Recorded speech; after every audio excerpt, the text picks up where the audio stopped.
បងប្អូននេះគឺជាការសរសេរអក្សរលើក្រដាស់កាតុងបងប្អូនណាហើយមិនមែនជាការ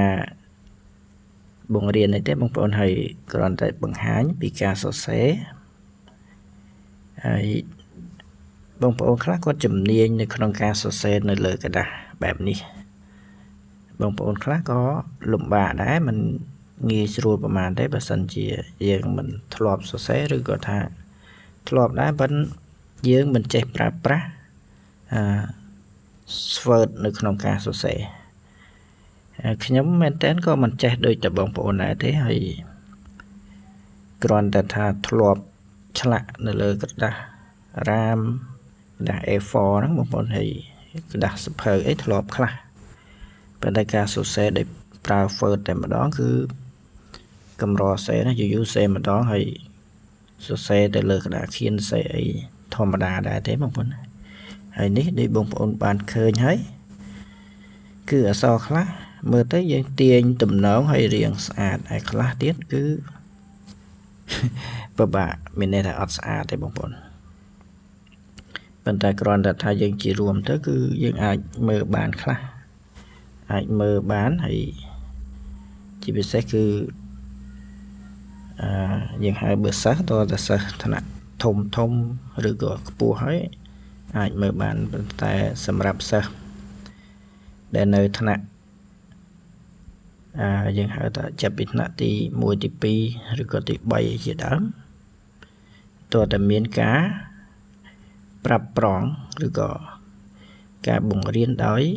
លោកគ្រូអ្នកគ្រូអញ្ចឹងទៅអាចអានរួចបងប្អូនណាអក្សរខ្លះយើងមើលទៅថាធម្មតាប៉ុន្តែដល់ពេលក្មេងៗគាត់មើលមិនរួចអានឹងដូចរបៀបឆ្លាក់អញ្ចឹងបងប្អូនឆ្លាក់ជាទូទៅតើតអ្នកថ្នាក់ធំបានអានរួចហើយនៅក្នុងការសរសេរនេះដែរគឺសរសេរពាក់ព័ន្ធនឹងបទពងសាវតាខ្មែរបងប្អូនពងសាវតាខ្មែរនេះដោយបងប្អូនបានឃើញហើយឬក៏បានស្ដាប់ហើយគឺមានការច្រៀងឬក៏សូត្រជាបទហ្នឹងគឺមាន3វគ្គនៅក្នុងជាទូទៅគឺសូត្រ3វគ្គនឹងឯងហើយបងប្អូនអាចកត់សម្គាល់បាននៅក្នុងចំណុចខ្លះការច្រៀងនេះគឺមានន័យថាមានចំណុចខ្លះខុសគ្នាកន្លែងខ្លះដូចជានៅក្នុងវគ្គទី3នេះបងប្អូនណានៅក្នុងឯកសារជាច្រើនយើងឃើញថា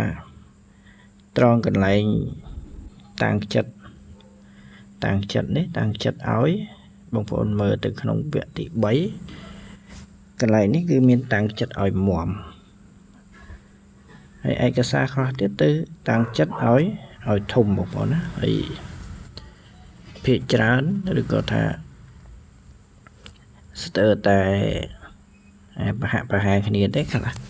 តាំងចិត្តឲ្យមាំខ្លះតាំងចិត្តឲ្យធំយ៉ាងទៅហើយខ្ញុំក៏មិនបានដឹងថាសៀវភៅរបស់ក្រសួងអប់រំមានសៀវភៅណាដែ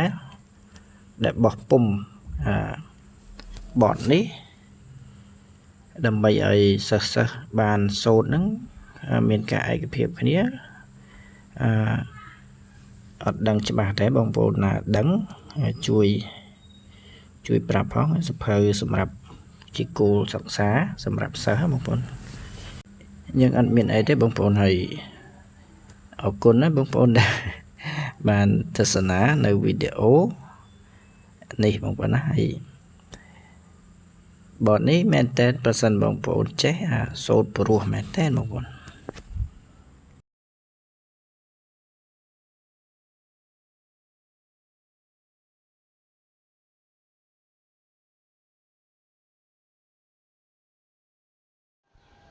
ធំខ្លះមាំខ្លះតប្រាប់សិស្សចេញបានចេញតំកើងឲ្យបានរុងរឿងជាថ្មីឡើង តាមសាវតា ចង់ចិត្តឲ្យមន់ខិតខំប្រឹងវិញបាញ់ចេញដមកើបងឡាយ ឡើយ ណា